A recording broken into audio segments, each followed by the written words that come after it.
My name is Robert Gregory, and I'm the CEO of the Australian Jewish Association. Today, I'm joined by one of the co-founders of Jews Against Soros, Josh Hammer, Senior Editor-at-Large of Newsweek and host of The Josh Hammer Show. Thanks for joining me today. Thank you for having me. Now, can you start by telling me some background information about who George Soros is, where does he come from, how did he make his money, those type of things? Sure. So George Soros was born in the World War II years. He came up of age in the 1930s, specifically kind of was a young kid during World War II in Hungary, where his family fled. Even there's a bit of a checkered past. There's a lot of allegations that his family collaborated with the Nazi occupiers in Hungary. At best, they seem to have been indifferent. At worst, they seem to have collaborated with them. But at any point, he eventually found himself in the West. He made a boat ton of money. He's made a oodles and oodles of money through various financial pursuits.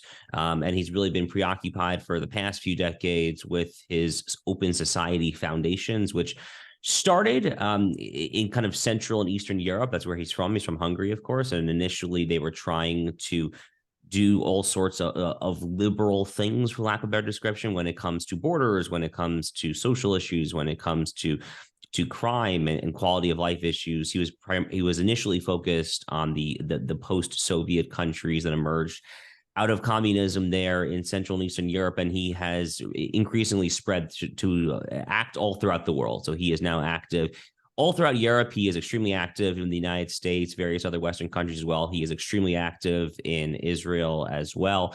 And he is a major figure in U.S. politics when it comes to kind of who is funding the Democratic Party. I think George Soros was the single largest donor, actually, when it came to the 2022 midterm elections for the Democratic Party here in the United States. He is a prolific fundraiser and giver to various left-wing causes, and that is really kind of why he is relevant. And so what sort of impact and influence are you seeing in American politics and American life from his actions?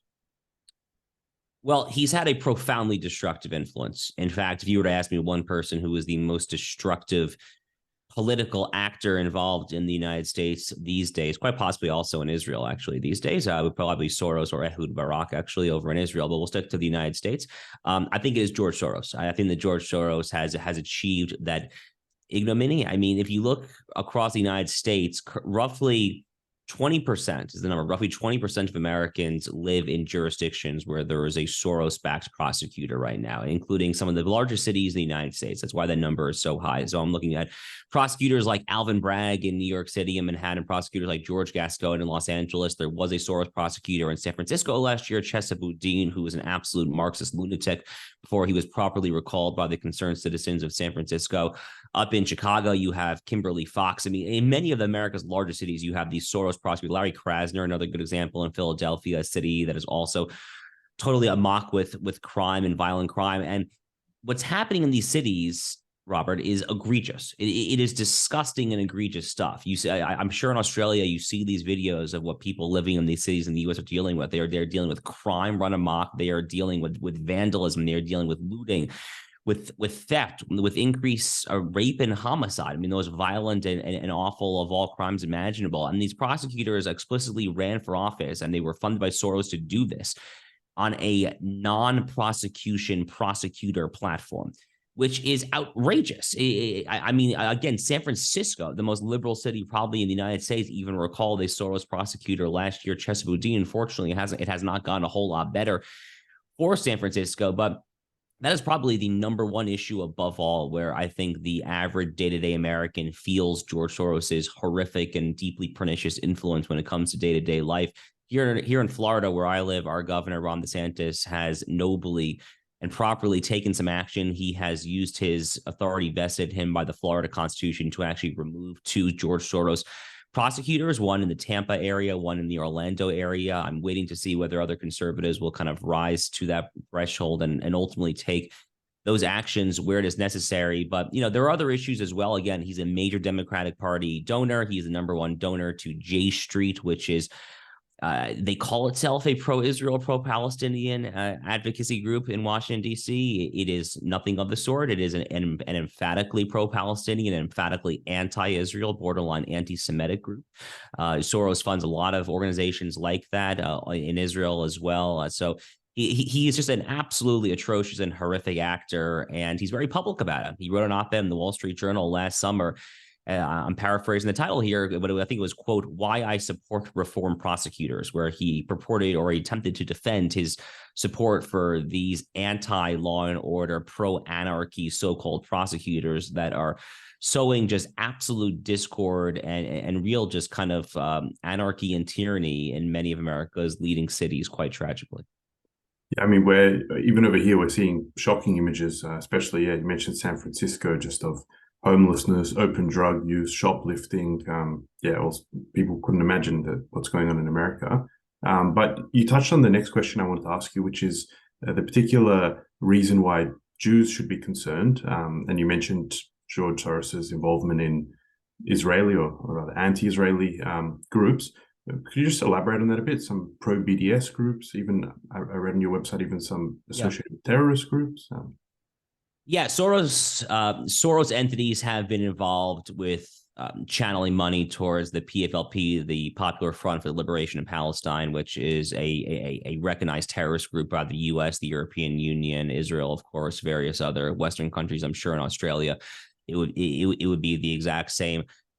He is profoundly destructive. I mean, he is a self-hating Jew, pure and simple. He has dedicated a large swaths of his wealth in ways that manifestly harm the Jewish people. He has been funding a lot of the grassroots uprising, the anarchy that has been shutting down Israel this year as they have had their turbulent judicial reform. And he's been funding a lot of protesters. Again, like I said, he and Ehud Barak, the former disgraced prime minister, they are funding large swaths of the protesters there. In fact, Soros is so detested. He's so loathed by the current Israeli government that Amichai Chikli, who is currently in the Israeli government, he's the minister, I think, for diaspora affairs or something along those lines.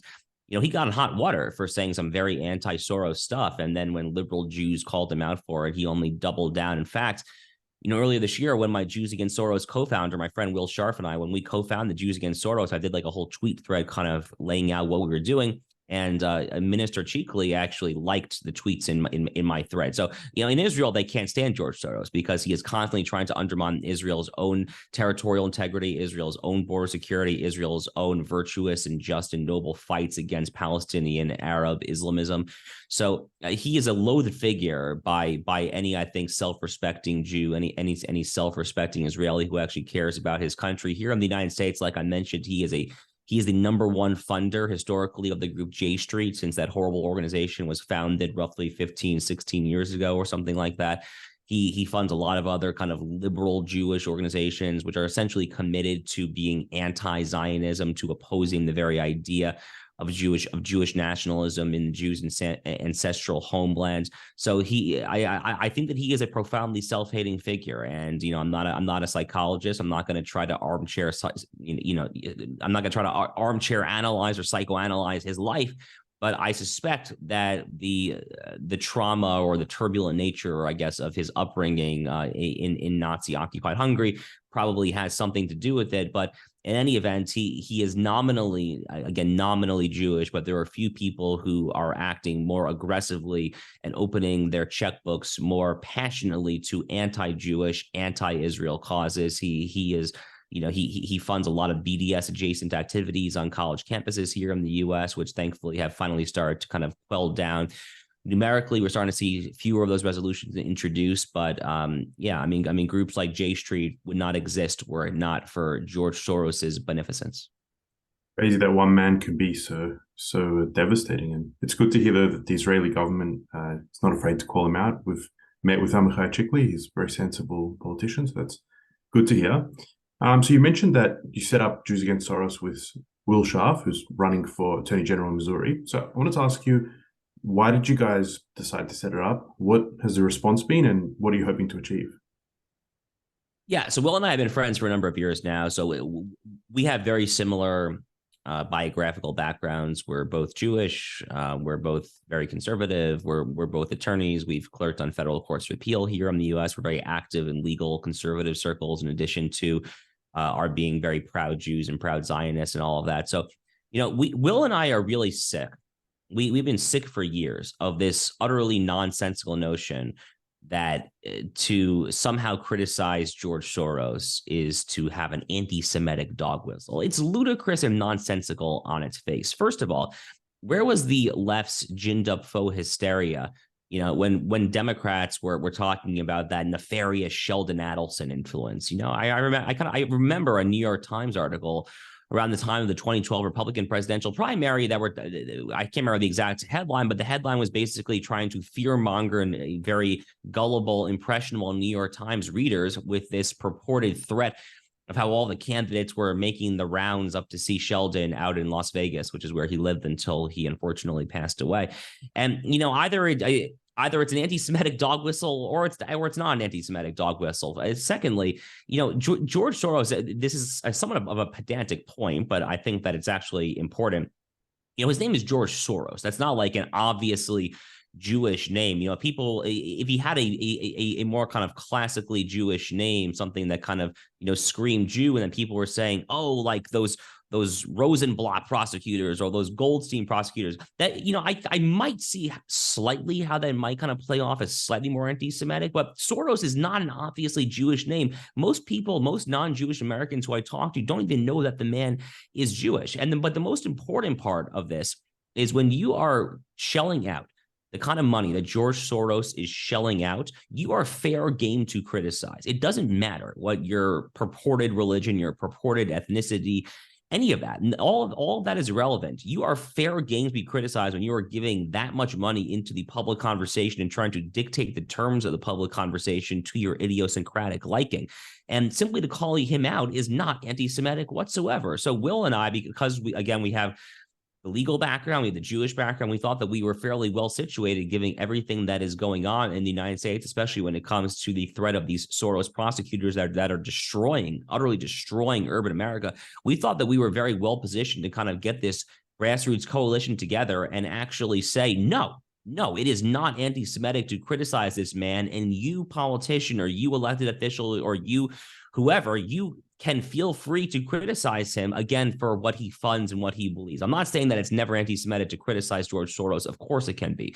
It could be anti-Semitic to criticize any Jew if you're criticizing that Jew for his or her Jewishness, not for the fact that he or she is involved in the political game with funding or activism or espousing causes or anything like that there. So, yeah, of course, some criticism of Soros can be anti-Semitic, but simply criticizing his deeply destructive influence is not. And just seeing this get trotted out over and over again in U.S. politics, all these idiots on the left get up there and say, oh, what are you, like Ron DeSantis or Marco Rubio, these great philo-Semitic pro-Israel people. Somehow it is anti-Semitic for you then to say how you oppose Soros prosecutors. I mean, get out of here. I mean, seriously, get out of here. So Will and I, again, I think we thought that we were uniquely positioned, given our platforms, given our background, to kind of put this together to say enough is enough. It is not anti-Semitic to criticize this very terrible, horrible man. And that was really kind of what led to it. Well, I think you're doing amazing work. And last week, actually, I met with a newspaper editor here, and I mentioned I was going to do this interview, and he had no idea that George Soros was Jewish. So I think you're right. Yeah, it's pretty people that should know don't know. So it's not a big factor.